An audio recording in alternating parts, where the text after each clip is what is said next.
visto la casa de Marcela, está a la espalda nuestra.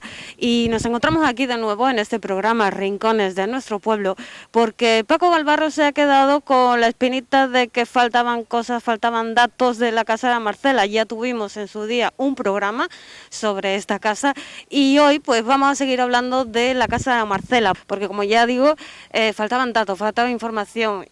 Exactamente, esta casa está rodeada de misterio y falta mucha información, hay muchas lagunas todavía, pero desde que grabamos aquel programa yo he seguido investigando, me han ido aportando nuevas informaciones, han ido apareciendo nuevos documentos y parece que era conveniente grabar un segundo programa donde se expliquen algunas cosas y se complemente el programa primero.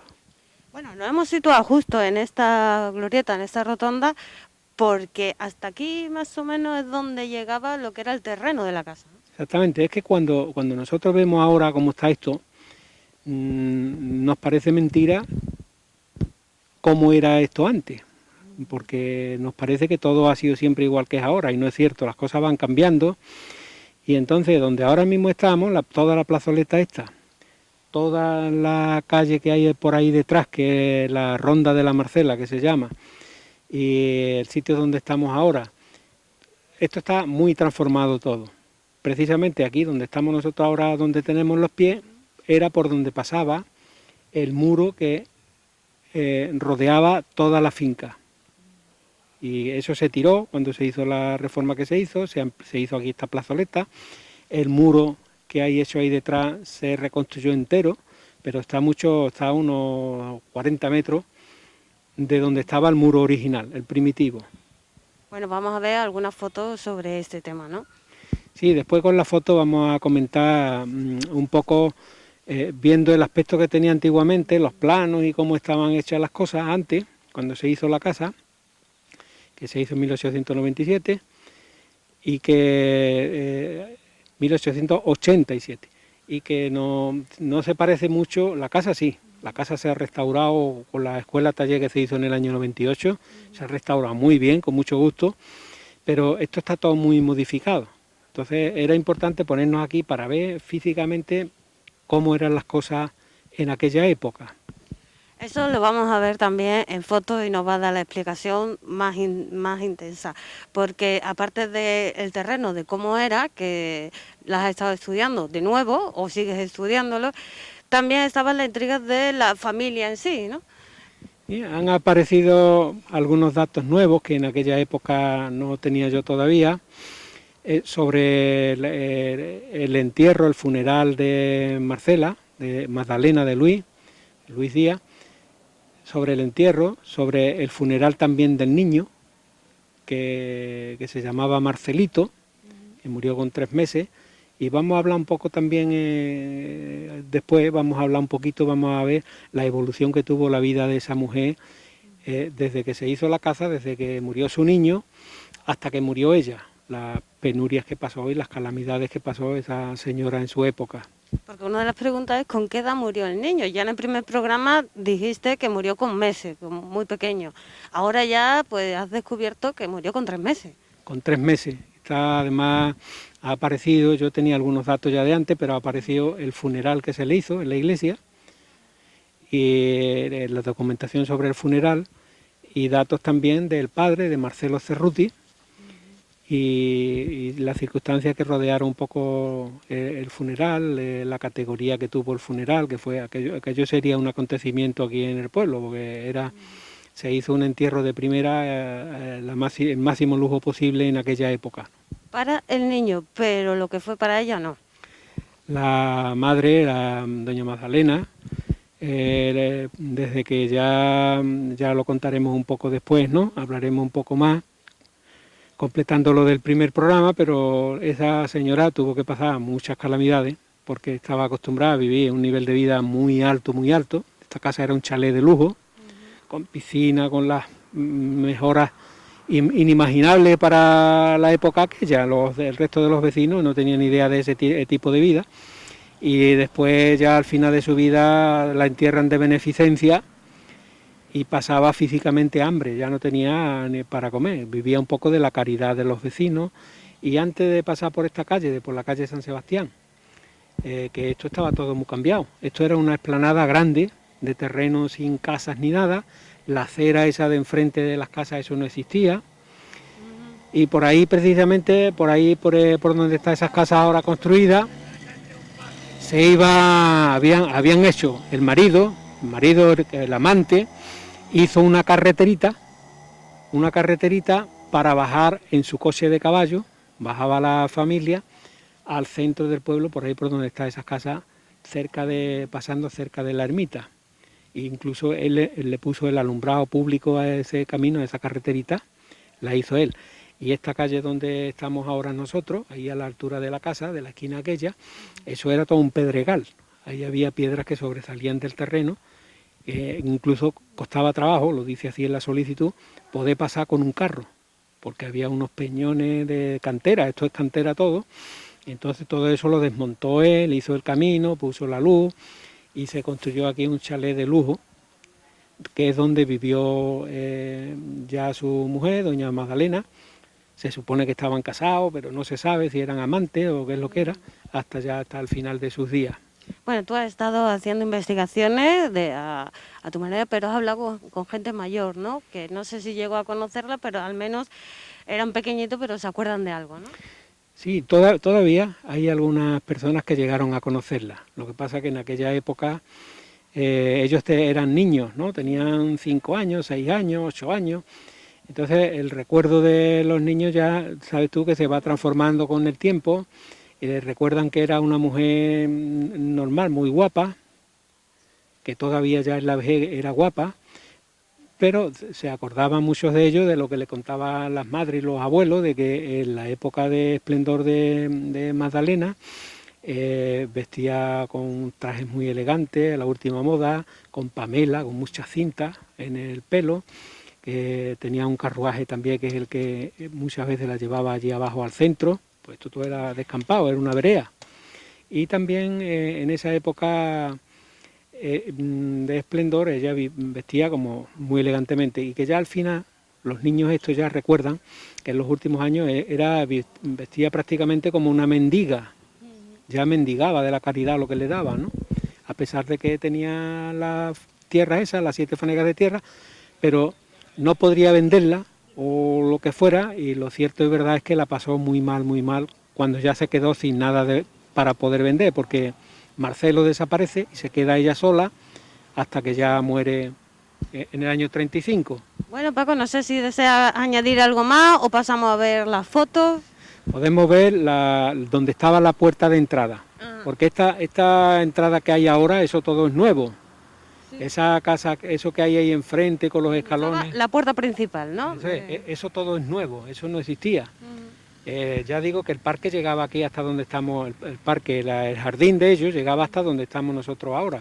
Estos eran frutales, eran muchas flores de muchos tipos, ahí había una piscina, eso estaba completamente distinto. Y la puerta de la casa daba allí a la calle, a aquella acera de enfrente, que es donde tenían ellos también unas faneguitas de tierra, y por ahí pasaba la vereda. Y la entrada a la casa la hicieron por aquel lado, por el lado del punto cardinal este.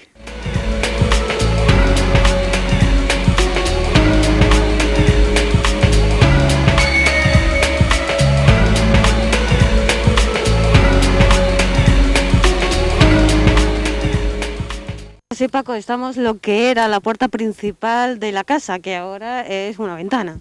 Ahora es una ventana y antiguamente era la puerta por donde entraban los señores en la casa, porque el personal de servicio entraba por ahí, por la puerta grande, que es por donde entran también los coches de caballos y eso entraban, ¿no? En esa época, pero la entrada principal de ellos estaba aquí, que tenía una reja muy bonita, de forja también. Esta entrada era pequeñita, estrecha, para pesar nada más las personas, porque las mercancías y eso entraban por ahí detrás. Entonces por aquí subían ellos, había unos escalones, y de la primera del suelo, del nivel del suelo desde ya, entraban dentro de la vivienda y ahí tenían ellos como la sala de estar, esta primera habitación que hay aquí a la izquierda. Y en la segunda, que da al merendero, es donde tenían el comedor y donde tenían después para estar durante el día. Y por la noche, para dormir, subían arriba a la planta de arriba, la primera planta.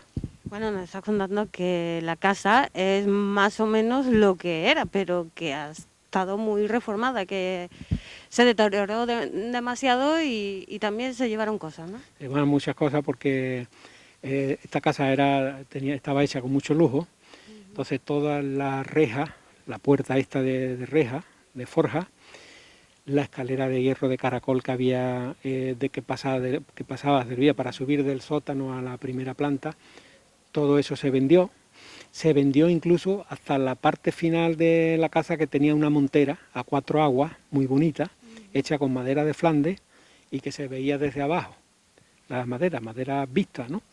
Todo eso lo vendió uno de los que hubo aquí viviendo ya después, cuando ya murió Marcela, lo vendió y eso se quedó, que le entraba el agua, entonces puso, en sustitución de la montera, puso unos chapones ahí, pero claro, los chapones eso se calaba el agua, por eso la parte final de la escalera estaba muy deteriorada. Cuando José Valle Lao la estuvo reformando, fue el carpintero que arregló eso,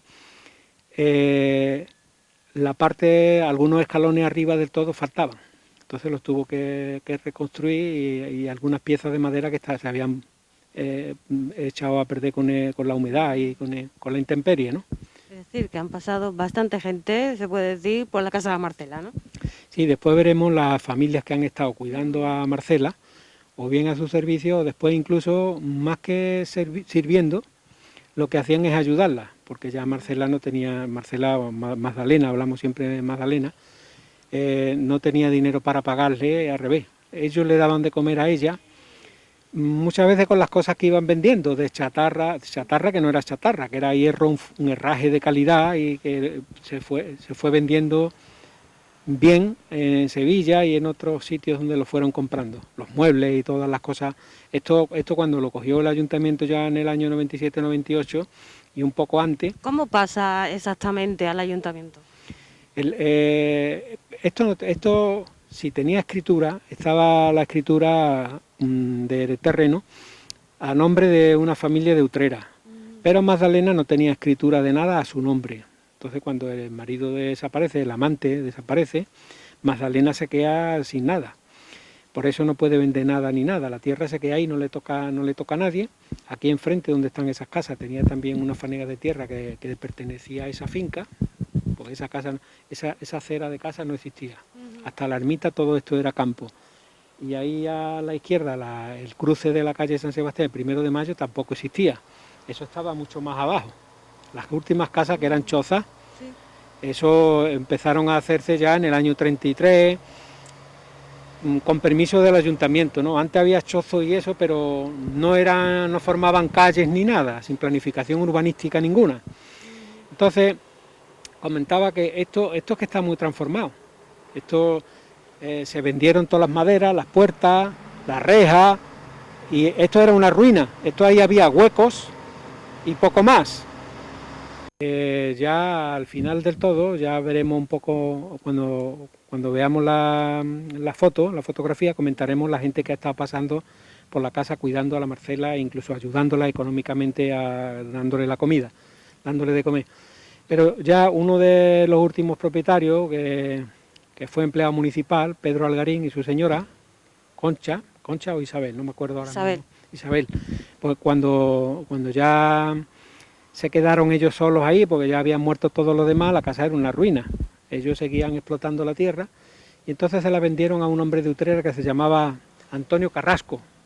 Ya en los años 90, el ayuntamiento se hace con la propiedad de los terrenos y de lo que quedaba de la casa, y las paredes y eso sí se conservaba, pero lo demás por dentro estaba prácticamente en ruina. Entonces el ayuntamiento lo compra y aquí vienen a trabajar una cosa que era muy buena, que eran las escuelas taller. Viene una escuela de taller de carpintería, otra de fontanería y otra de albañilería. Y entre las 3 escuelas, con sus monitores y los jardines también, restauraron toda la casa entera, porque ya digo que esto era una ruina. Entonces el ayuntamiento se hace con la propiedad y ya empieza a darle uso otra vez, reconstruye la casa, la rehabilita bien, como está hecha, en la parte que se podía rehabilitar. y luego después pues ya hace los jardines que están ahí detrás ahora mismo. Aparte de la rehabilitación, aparte de la reforma que ha tenido la casa, se ha intentado también guardar un poco, dentro de lo posible, el cómo era, ¿no? En gran parte sí, pero esto ya en los últimos tiempos, antes de tenerlo el ayuntamiento, eso eran cuadras de ganado prácticamente, servía también para almacenar la paja, la gente que tenía ganado, en fin, tenía un uso totalmente rústico, no era vivienda casi, sino que estaba pensado para eso, para ¿Quién la ha visto y quién la ve, cuadras no? y cosas de esas. Sí, eso ha cambiado muchísimo ya, eso se parece un poco a lo que era antes, a lo que era al principio cuando se hizo. Bueno, pues Paco, vamos a ver la foto y nos lo explica, ¿no? Venga, pues ahora en la foto ampliamos algunas cositas. Pues vamos a ver ahora algunos documentos nuevos que han aparecido y que completan lo que hablamos antes. Documentos ya de su día, ¿no? Antiguos. Sí, claro, y algunos testimonios nuevos también de gente que he entrevistado desde que grabamos el programa ahora. Entonces la investigación sigue abierta, como es lógico, pero hay nuevos datos que sí interesa ya ponerlos.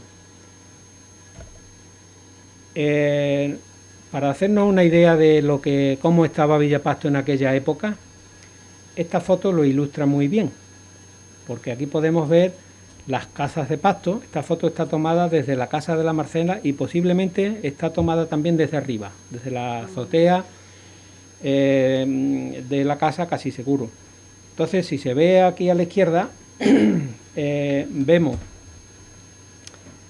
aquí la tapia antigua.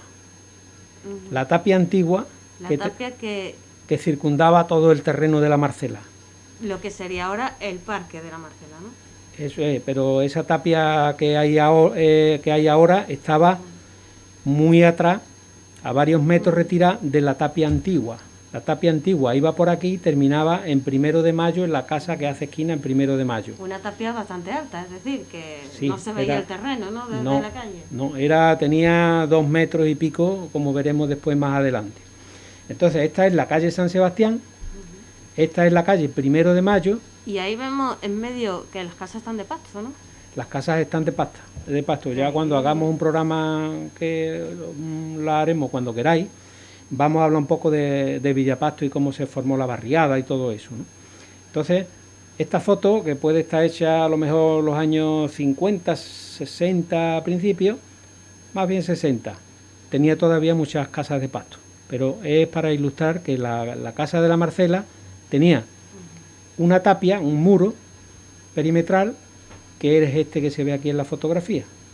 Que según eso, la Marcela el padre de la Marcela hizo la casa en el sitio, se supone que más pobre, ¿no?, del pueblo. Más alto, pero más pobre. No, eso antes no existía. Todas estas casas que hay por aquí alrededor... La Marcela se fue antes. Todo esto eran casas que se hicieron a partir del año 35. Antes del año 35 no había nada de esto. Esto era un descampado que llegaba hasta aquí, hasta la calle San Sebastián, enfrente, más o menos por donde está el bar francés. Sí. Ahí empezaba Villapasto, que era toda esa barriada, eran 5 hectáreas de terreno, la ermita, todo esto no había nada construido, absolutamente nada. Cuando ellos hicieron la casa, esto era un cerro alto, pero rodeado de campo, ¿correcto? Entonces, para hacernos una idea de lo que estábamos diciendo antes, toda esta valla que está a la derecha de la casa, de la finca, esta sí existía, pero era de piedra, no es como ahora aquí que aparece ya reformada. Y esta valla, esta tapia, un muro, iba en línea más o menos recta, no recta del todo, hasta aquí, hasta la esquina esta de 1 de Mayo. Todo esto formaba parte de la finca de la casa. Todo esto. Entonces, esta puerta no existía, lógicamente, ese muro no existía.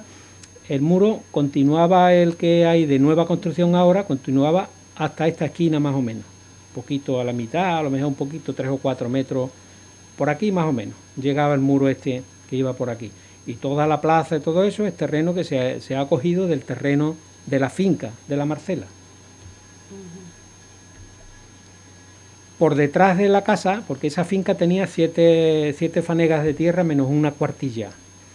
Por detrás de la casa, todo lo que son los corralones aquellos que hay allí, donde vive Luis Holgado, Luis el portugués, que le decimos nosotros, y todas las cocheras esas que hay, todo eso pertenecía a la casa.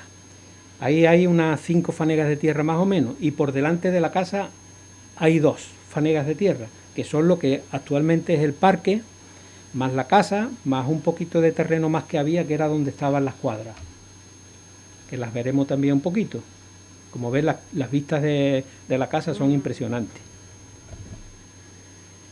Los ancestros de Marcela es importante que con la información que tenemos hasta ahora que sepamos lo que hay. Marcela venía de Canarias, como dijimos en el primer programa, y el padre se llamaba don Wenceslao Luis Delgado. En algunos sitios ponen de Luis, pero vamos, es Luis Delgado.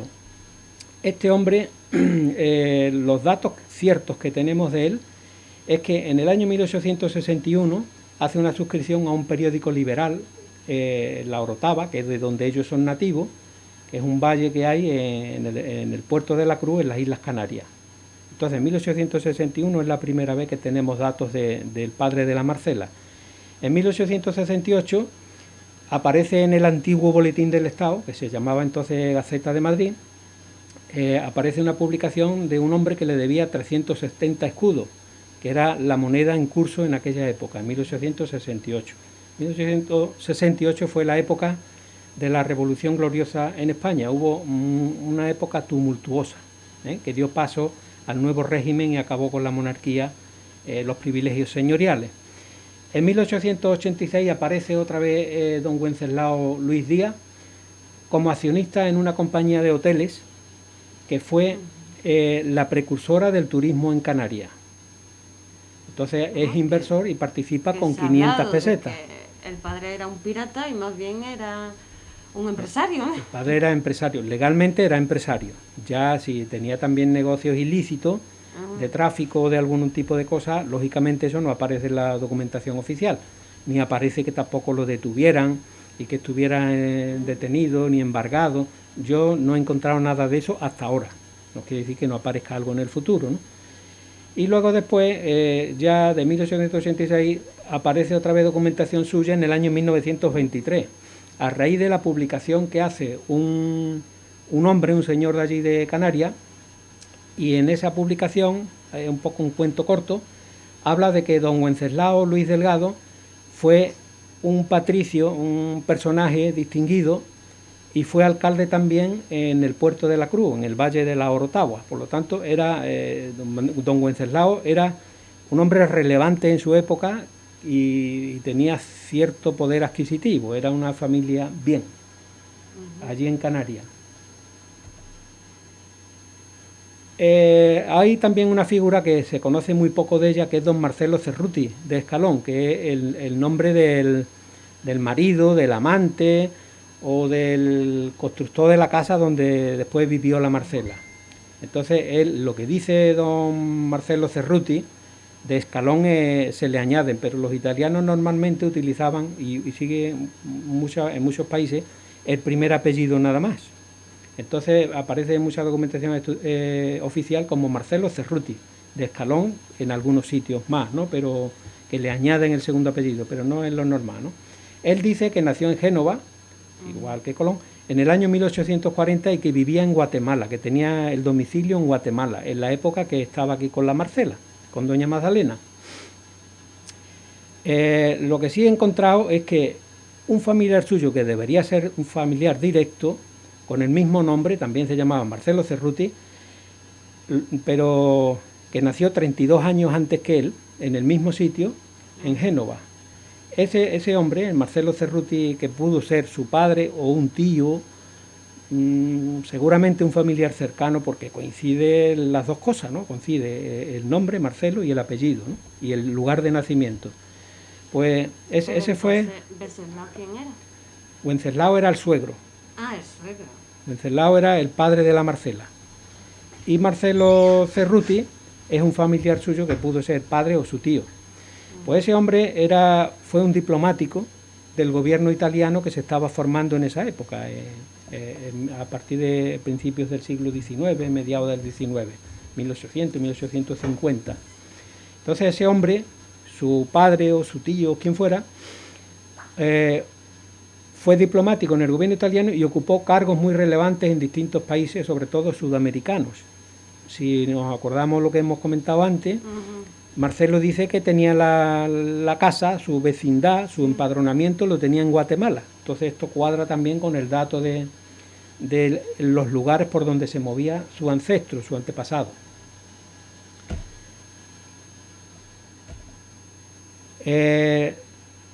Vamos a empezar entonces ahora a ver cómo se hizo la casa. Y hay una revista del año 83 que hizo aquí el colegio.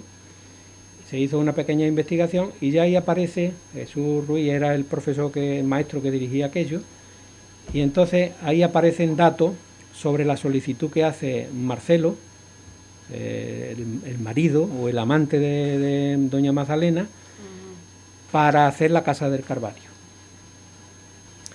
Curiosamente, en esta solicitud, él hace la solicitud en nombre de don Wenceslao, el suegro, entre comillas, ¿no?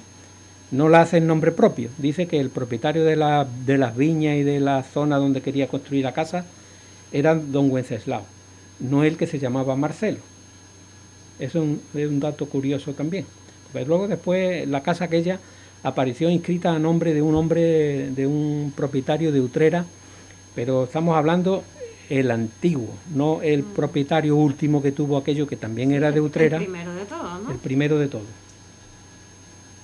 Había que pedir un tracto de una nota en el registro de la propiedad de tracto sucesivo y ahí se verían los dueños que ha tenido aquello desde el principio, si es que se puede ver, porque es complicado.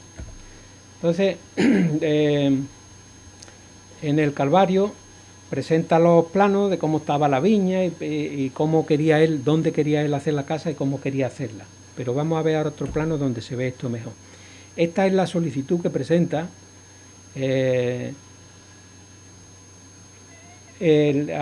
Ayuntamiento del Coronil, solicitando al alcalde presidente del ayuntamiento en aquella época, 1887, la solicitud para construir la casa.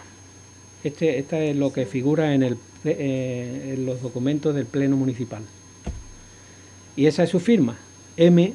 Cerruti, que se ve aquí ahí abajo. Eso lo pide en el año 1887.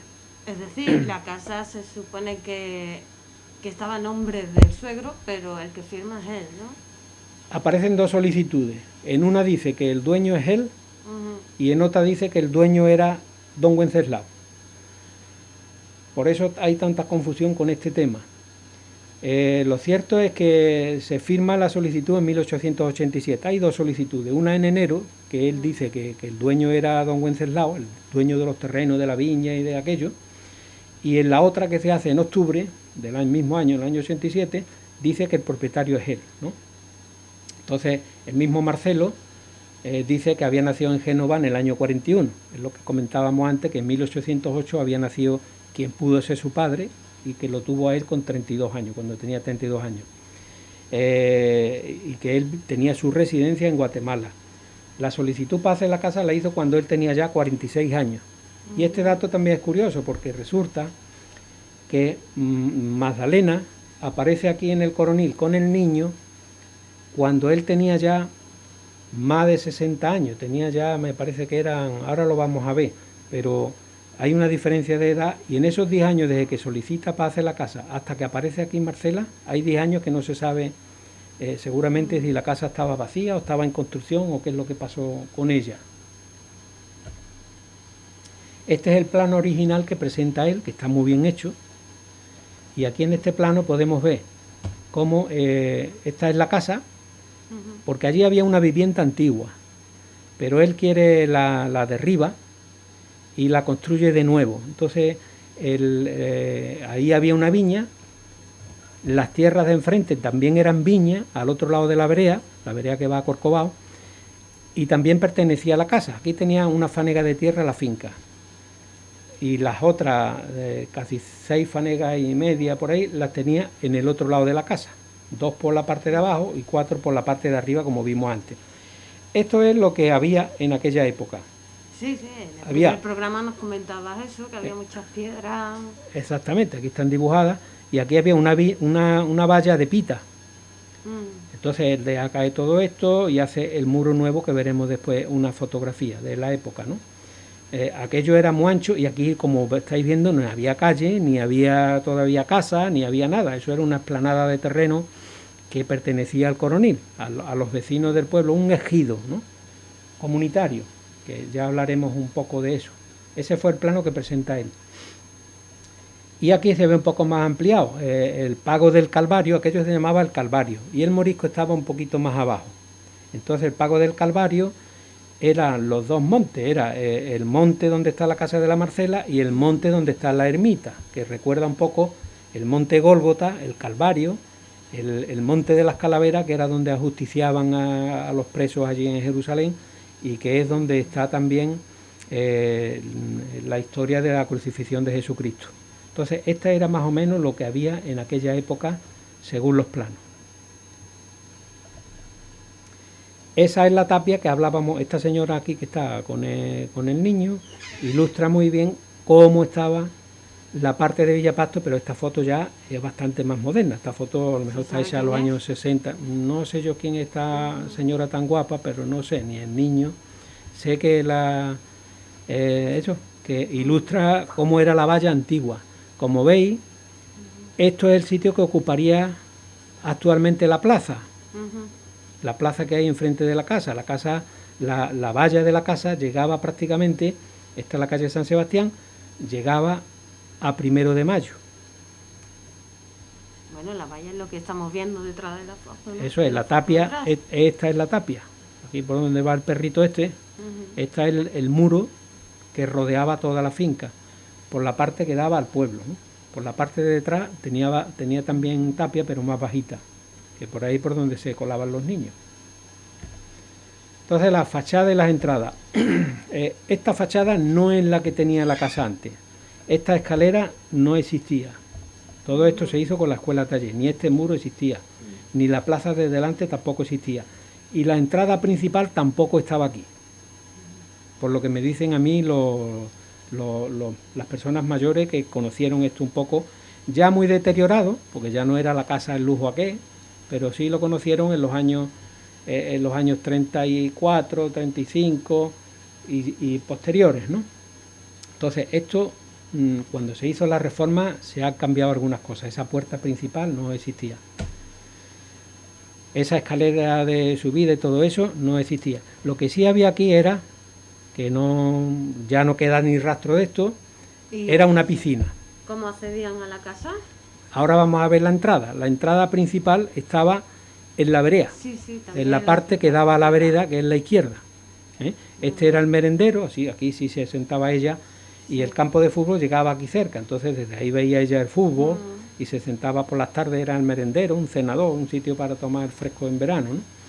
Y aquí había antes una puerta que daba directamente al sótano.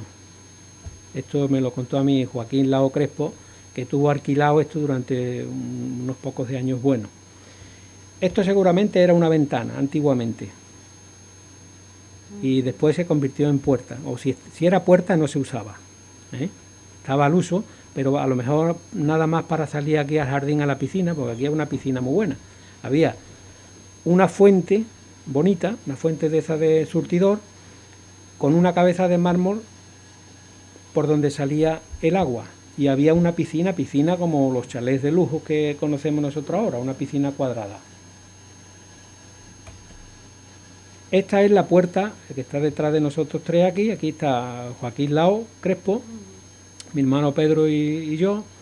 Estamos en la puerta que antiguamente era la puerta de entrada a la casa. Entonces, de aquí, de la calle, del nivel de la calle, al patio, había una escalerita de subida y había una puertecita que era de reja, muy bonita.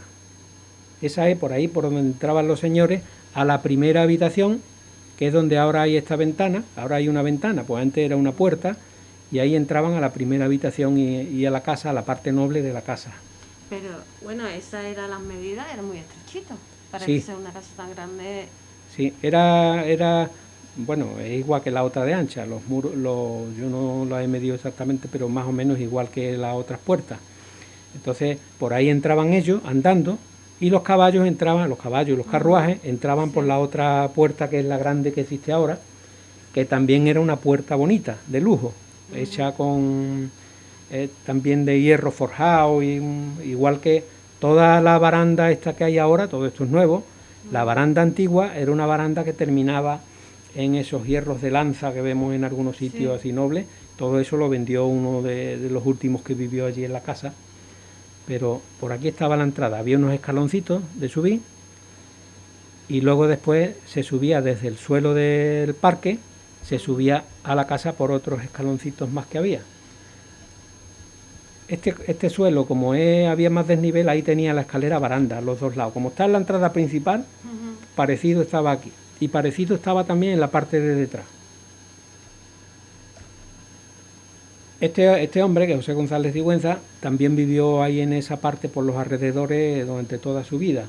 Y se recuerda, tiene 94 años ya, y recuerda algunas cosas de la Marcela, como que ya era la época mala de Marcela, que ya vivía muy humildemente, ¿no? Ya vivía prácticamente como una pedigüeña, ¿no? Y pasaba por ahí por la calle, porque él vivía por ahí, la veía pasar. Y otros vecinos se acuerdan de la época buena, cuando ella pasaba con su Pamela y con sus cosas, y por lo visto tenía 2 o 3 perritos de esos pequeñitos que serían chihuahuas o algo de eso. Entonces esos perros aquí no, la gente no acostumbraba a verlos y por eso les llamaba mucho la atención.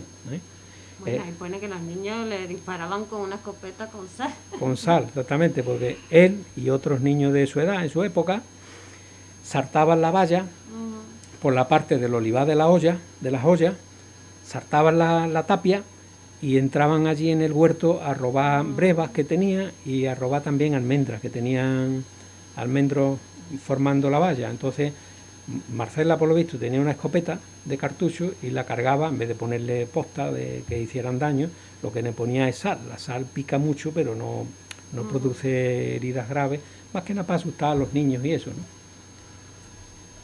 Entonces a él y a los amigos alguna vez le tiró. La casa, ya hemos visto un poco en el programa anterior el lujo que tenía la solería y que fue restaurada en el año 98-99. Estos son los suelos, que ya vimos, tenemos grabación y ya lo vimos en su día, en el primer programa, los suelos magníficos. Estos suelos, lo que sí hay que decir es que no son lozas completas, son teselas como mosaico. Entonces cuando se hizo la restauración se desmontaron todas, se llevaron a la Codeco, se limpiaron y luego después volvieron a colocarse. Los trozos que faltaron, porque faltaban trozos, se completaron con solería de mármol. Mucho trabajo ese, ¿no? Es un trabajo, ahí tardarían en hacer la obra un montón de tiempo y además gente muy bien capacitada para hacerlo. Pero son mosaicos, son lositas cortas, esto no es una losa entera, sino que cada una de ellas es una losita. Lo cual el trabajo, tanto de montaje como montaje después, siguiendo los dibujos y las cosas, fue un trabajo bastante arduo. Esto es la planta de arriba, el mosaico que hemos visto antes. ¿Ves? La parte que falta se ha completado con suelo de mármol. Esta es otra de las habitaciones, de los dibujos que tenían las habitaciones, que eran preciosos. Eso es para verlo cuando estaba en su esplendor. Las vistas de la casa, que son impresionantes, a todo el pueblo y todos los alrededores. Las habitaciones lujosísimas. En la parte de detrás de la casa, que no comentamos en el primer programa, había un aljibe. Delante una piscina, para bañarse ellos y como lujo, ¿no? Y detrás había un aljibe que es donde se recogía, aljibe, pozo, las dos cosas, que es donde cogían el agua para el riego y para las tareas domésticas. Aquí había también un carrillo de pozo y sacaban el agua como un pozo normal. Y a la izquierda de donde está Joaquín, aquí a la izquierda, estaban los aseos de la casa. En aquella época los cuartos de baño no eran corrientes. Que estaban los aseos entonces fuera de la casa. Fuera de la casa, que era lo normal. Lo normal aquí en las casas en el pueblo y en todas partes era hacer los aseos en el patio, pero fuera de la casa. Entonces, eso nos quiere decir que dentro de la casa no tuviera sus escupideras y tuviera también sus bañeras y para asearse, ¿no? Y después el servicio pues, se encargaba de la limpieza. Donde está la palmerita esta, por aquí, es donde estaba la piscina, por esta parte un poquito a la izquierda de la piscina, y llegaba más o menos a donde está la valla ahora. Era, por lo visto era cuadrada, por lo que comentan ellos. Todo esto, hemos dicho antes, ya lo hemos visto, que todo esto pertenecía a la finca hasta aquí, de aquí para acá, y la redonda entera de la Marcela, toda la carretera, todo eso entraba dentro de los terrenos. Y esto tenía unos jardines muy bonitos, de rosas, de geranio y de flores de todo tipo, que lógicamente pues con la restauración que se ha hecho con mucho gusto, pero aquello no se corresponde con esto, eso era distinto, ¿no? Ahora vamos a ver una cosa que no me quedaba a mí muy clara y que me lo han explicado después ya los monitores que trabajaron allí y con el tema de la casa. En la casa había dos escaleras, sí, de siempre, de cuando se construyó. Uno era de hierro y otra era de madera, las dos escaleras eran de caracol. La escalera de hierro está en la estación de autobuses de Sevilla y la llevó allí el suegro de Pepe Valle Lao, que nosotros conocemos como Batato, que es el carpintero. Pues su suegro fue el que llevó en el carro, llegó la escalera de hierro allí al Prado de San Sebastián, en Sevilla, la estación de autobuses, que es esta. Esta escalera en la casa donde estaba. Ahora lo vamos a ver. Esa estaba entrando por la parte de atrás a la derecha, en la esquina de la derecha. Porque por detrás también la casa se ha reformado mucho, no está como estaba. Entonces esta es la escalera que se llevó el suegro en el carro, según comenta él. Y está colocada allí. La escalera es preciosa, ya lo habéis visto, que tiene unas molduras ahí preciosas de filigranas en los hierros y cosas preciosas. Esto lo vendieron todo prácticamente como chatarra. Uno de los inquilinos, Miranda, que estuvo uno de los últimos inquilinos que hubo allí en la casa, todo el herraje lo vendió al que se lo compró, y las puertas y todo lo que había allí de valor lo vendió él. Ya había muerto Marcela, había muerto ya doña Magdalena en el año 35, y él vendió todo lo que se pudo vender de la casa, algunas cosas para él y otras cosas para alimentarse, porque ya no tenían fuente de ingreso, entonces tenían que vender lo que había para poder subsistir un poco. Esta es la escalera. Y la escalera, tú me decías antes, ¿dónde estaba la escalera? Pues aquí estaba, entrando en la parte de detrás a la izquierda. Esto no estaba así. Esta escalera de mármol, todo eso es nuevo. Eso es de nueva construcción. Aquí estaba la escalera de hierro que llegaba al sótano y que subía hasta la primera planta, con entrada a distintas alturas. La cocina estaba en el sótano y había también un montacarga que servía para subir la comida y las copas y las cosas de la vajilla, las cosas que le pedían arriba a los señores. Entonces lo subían en un montacarga. El montacarga está ahora embutido en este muro de separación que hay aquí, pero antes todo esto era sótano y estaba llano. Se entraba desde la calle con unos escalones al nivel de la planta, ¿no? Y la escalera servía para bajar sótano o para subir a la primera planta. Y ahora vamos a ver la escalera de madera, la escalera de hierro y la escalera de madera, que yo tenía dudas, yo creí que era una reposición nueva que la habían hecho. Sí, no, una imitación. Y es la auténtica. Es la original, y esto me lo comentó a mí el carpintero que la hizo, que es este hombre, José Vallelao. Y ahí está, precisamente en esta foto está, desmontaron la escalera entera y se la llevaron a la Codeco. Allí le lijaron todas las piezas, porque la escalera está hecha entera a mano, pieza a pieza. La trajeron posiblemente, según le parece a él recordar, de San Juan de Aznalfarache, y el carpintero que la hizo allí, pieza a pieza, la montó aquí también en el Coroní, pieza a pieza.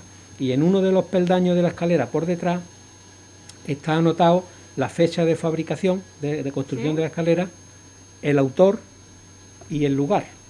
Entonces eso lo vio él, no se acuerda, pero le parece que era San Juan de Aznalfarache, y el año sería más o menos 1880 y tanto, el año de la construcción de la casa, 1890, por ahí.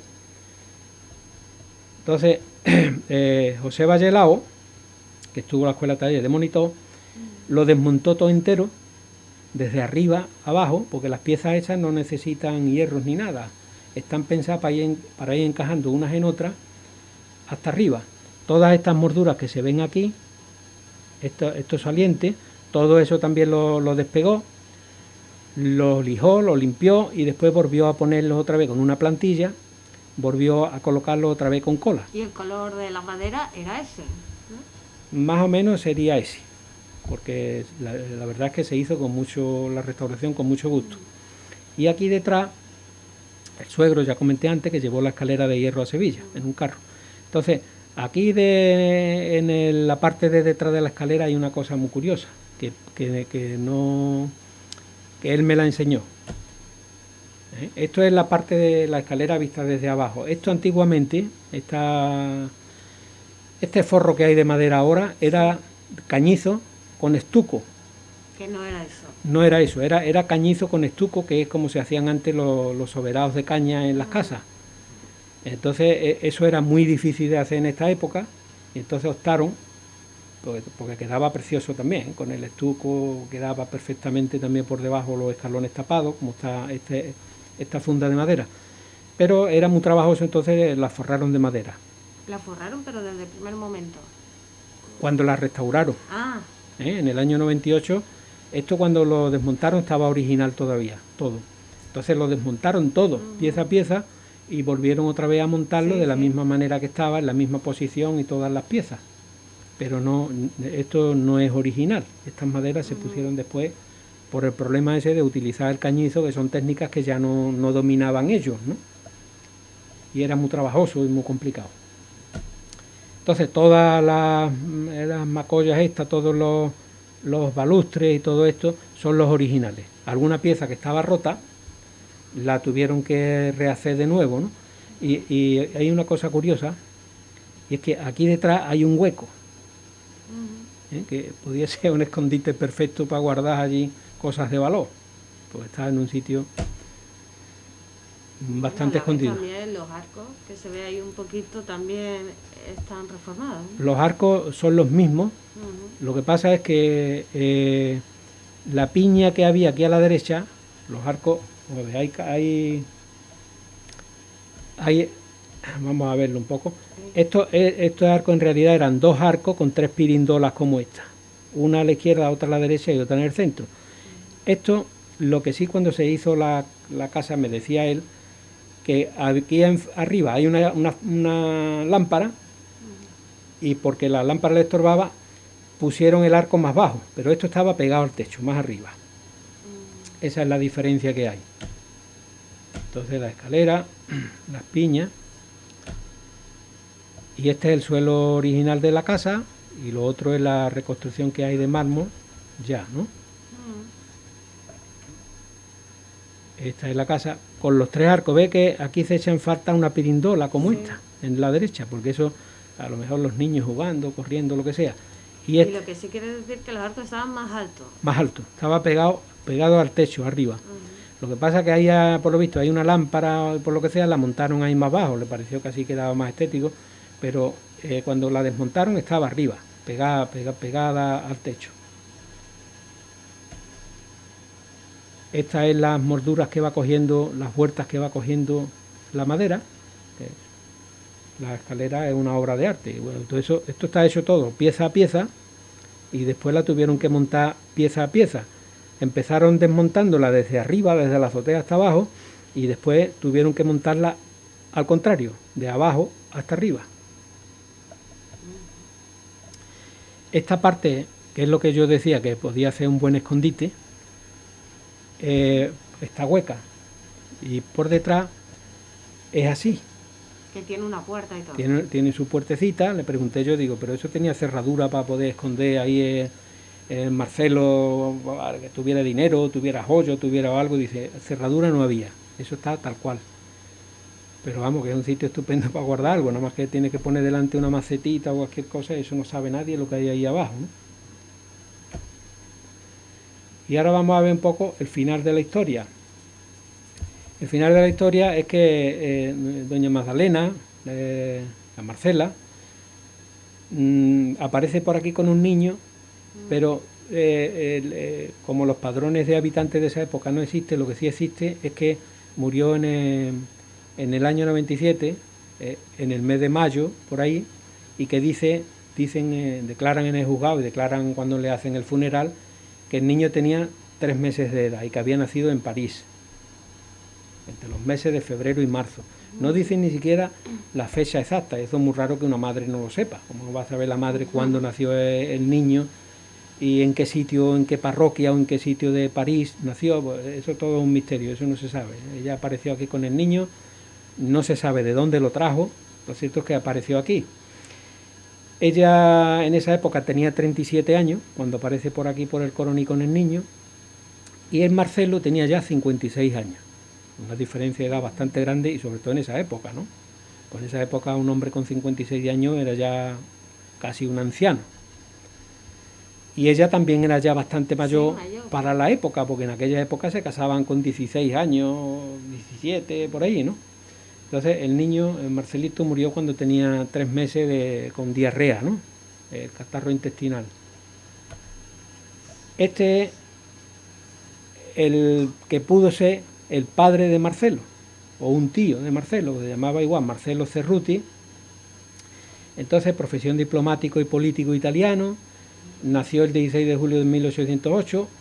Marcelo, el que aparece en el Coroní, nació 32 años más tarde y fue senador del Reino de Italia en 1870 y falleció en Roma en 1896, más o menos por la época en que Marcelo trajo aquí a doña Magdalena, entonces no sé si en aquella época ya tuvo que hacerse cargo de los negocios del padre y se ausentó y se quedó allí siempre y dejó aquí sola a Magdalena, o qué es lo que pasaría, ¿no? Esta es una foto del padre o del tío, quien fuera. El acta de defunción de Marcelito, esta es la del juzgado. Bueno, el niño se llamaba Marcelo, porque también Marcelo. Se dijo que era Luis. No, el niño que hay documentación, del que hay documentación. Si hubo otro Luis, eso no figura ni en la parroquia, ni figura bueno, en el juzgado. También puede haber llegado a confusión porque el apellido de la madre también era Luis, ¿no? Correcto, el primer apellido de la madre es Luis, que se puede confundir, por eso le ponía delante de, para que no confundiera nombre propio con apellido. Entonces Marcelo de Cerruti de Luis, le ponen al niño. Entonces, el niño se dice que aquí en la partida de defunción que es hijo legítimo. Pero esa información contradice después cuando muere la madre. La madre dicen que era soltera. Aquí dicen que Marcelo era hijo de Marcelito, era hijo de Marcelo Cerruti y de Magdalena de Luis. Entonces, que era un matrimonio legítimo según el juzgado. Pero vamos, no hay documentación de eso, no existe. Si estaban casados o no estaban casados, ellos dijeron que sí, pero si lo que era verdad o no, no se sabe. Y este es el registro civil de la partida de defunción de la madre, que ya esa fue en el año, la del hijo fue en 1897 y la de la madre fue mucho más tarde. La madre murió en 1935, en plena república. ¿Con qué edad? Ahora lo vamos a ver aquí más adelante, la edad exacta y la fecha exacta. La madre murió relativamente joven. El Marcelito murió en junio de 1897 y dicen que tenía 3 meses de edad. Y lo importante, esto ya es una inscripción que se hace de funeral en la iglesia. Y yo traigo este documento aquí porque es muy interesante que pensemos lo que voy a comentar ahora, a continuación. Hijo legítimo de Marcelo y de Magdalena. Esto lo dice el cura de aquella época, que era don Miguel Barranco Pizjuán, el que le da nombre a la calle Cura Barranco. Cuando muere la madre, ya bastante tiempo más tarde, casi 37 años más tarde, el cura que había era don Antonio Pangunción Poley. Entonces el niño muere, en fin. Y este es una nota que es importante. Aquí a la izquierda veis que dice, asistieron 4 capellanes.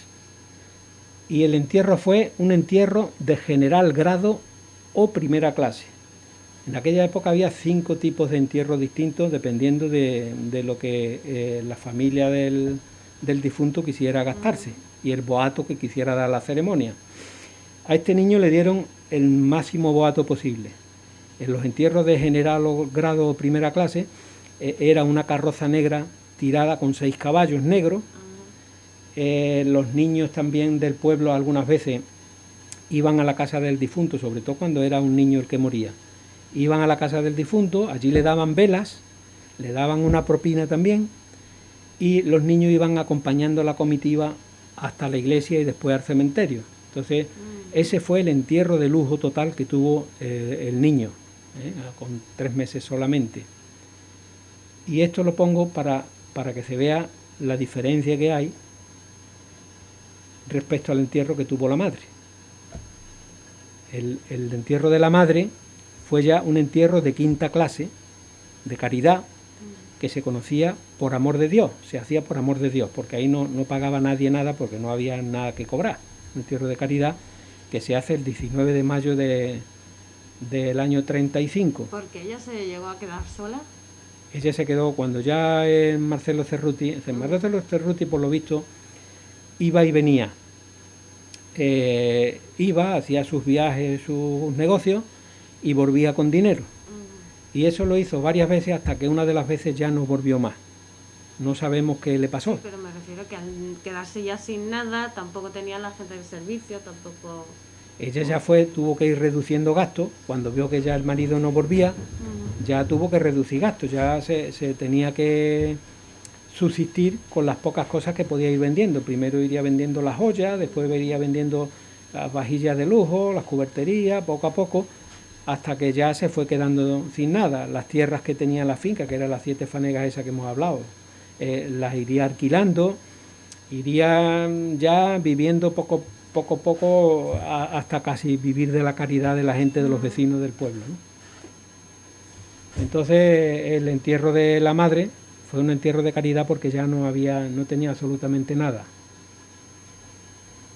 Aquí vendrá Luis, natural de Canarias, de 74 años de edad, era ya bastante mayor. Y hay aquí una cosa curiosa también, en la inscripción de la defunción, del funeral, que pone de estado soltera. Cuando nació el niño, cuando murió el niño, se habla de que era hijo legítimo de Marcela, o sea, de Marcelo y de doña Magdalena, ¿no? Y fallece a las 3 de la tarde de ayer, cuando lo lea otro día. Cuando se hace la inscripción. Y entonces, allí con la Marcela, tú comentabas antes, bueno, ¿y aquí cómo vivía esa mujer o lo que sea? Pues al principio, cuando ella todavía vivía bien, estaba Manuel Camas Martín y Isabel Pérez, la Perera. Fueron el primer matrimonio que la cuidó, con su hija Conchita Camas. Conchita Camas y los padres y los hermanos vivían enfrente, que ahora hay allí un ranchito que es de la familia Hernández, de los Rastrojillos. Eso era una viña, porque antes había muchas viñas en el pueblo. Estaba la viña de la Oveja, que era esa, donde vivía este matrimonio con los hijos, y estaba también la viña de Garbarro, estaba también la viña de Los Pinos, estaba también la viña de Ocaña. Había mucho. El Coroní en la enciclopedia Espasa aparece como que era un gran productor de vino y de aguardiente. Tenían fama los aguardientes del Coroní. Entonces, bueno, pues esa familia de Conchita Camas Pérez vivía enfrente. Y a los 2 hermanos los mataron, eran de izquierda, los mataron en la guerra. Entonces ella, cuando matan a los hermanos, se va a vivir a la casa de la Marcela, donde estaban los padres. Conchita Camas se casó 2 veces. La segunda vez se casó con un forastero que se llamaba Antonio Miranda. Este hombre fue el que ya desmanteló lo poco que había en la casa de hierros y eso, porque ya no tenían ingresos ninguno. Ya Marcela había muerto en el año 35, la casa estaba desocupada, ahí no había herederos, no aparecieron herederos, no hubo nadie que reclamara los bienes. Entonces él fue vendiendo todo aquello ya. Y su hija Isabel se casó con Pedro Algarín Vidal, que fue empleado municipal hasta su jubilación, era el delegado de los Quintos. Los hijos son fabulosos, los hijos de Isabel y de Pedro Algarín son fabulosos. Mi amigo Pedro y sus hijos, las dos niñas. Entonces, para terminar ya este segundo programa, esta segunda investigación, recordar la novela que escribió mi amigo Lara López, que vivía en Madrid, pero escribió varios libros, y uno de ellos le dedicó una novela a la Marcela.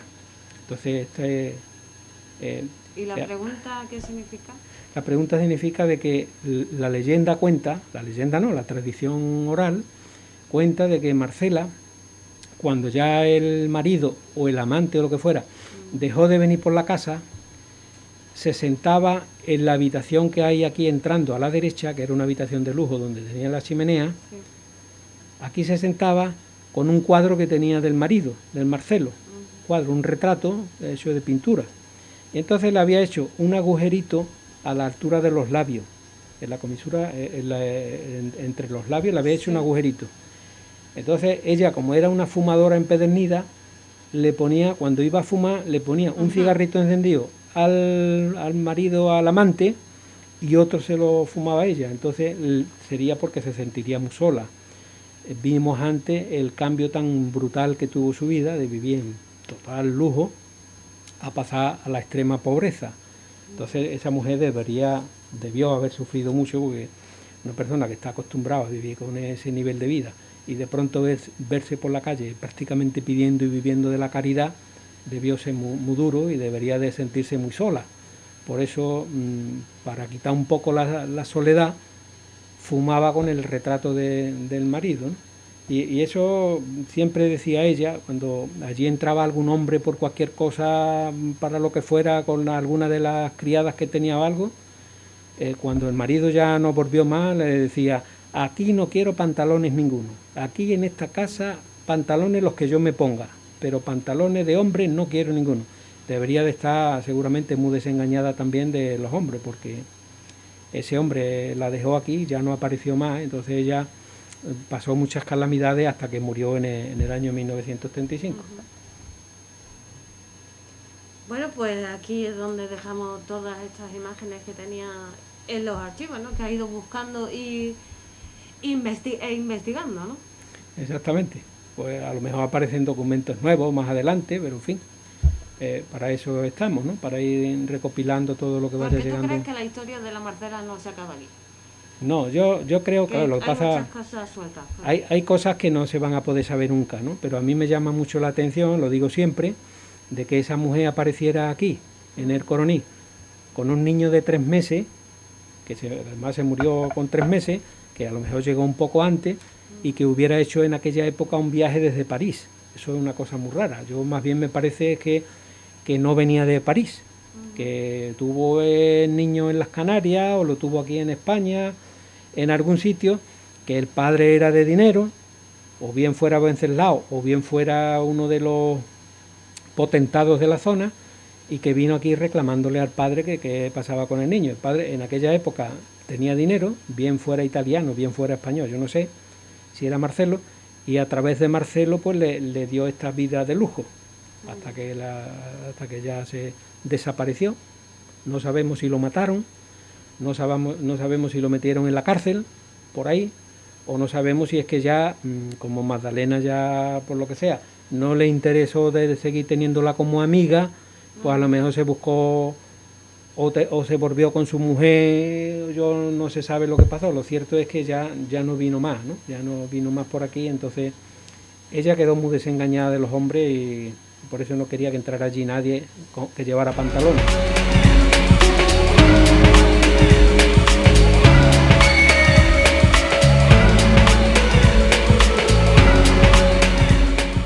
Dos programas de la Casa de la Marcela, y ¿crees que daría para un tercero incluso si sigues pues buscando, informándote?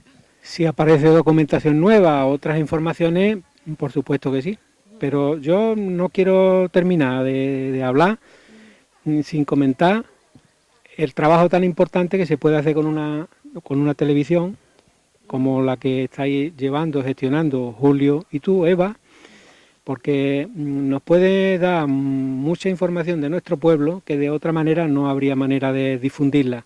Pues hay muchas personas mayores, el Coronilla es un pueblo de jubilados, y muchas personas jóvenes que no saben, no tienen estas informaciones de cosas tan bonitas como la Casa de la Marcela, por ejemplo, que gracias a vuestro trabajo se va poniendo en valor y va quedando para que eso no se olvide, para que eso no se vaya quedando en la memoria de la gente del pueblo, no se pierda, porque es muy bonito, son nuestras señas de identidad, los edificios emblemáticos como este, la historia que hay detrás tan bonita, lo que vimos el otro día de la Cuesta de la Mina, en fin, ese tipo de cosas es un trabajo muy interesante que se puede hacer desde la televisión.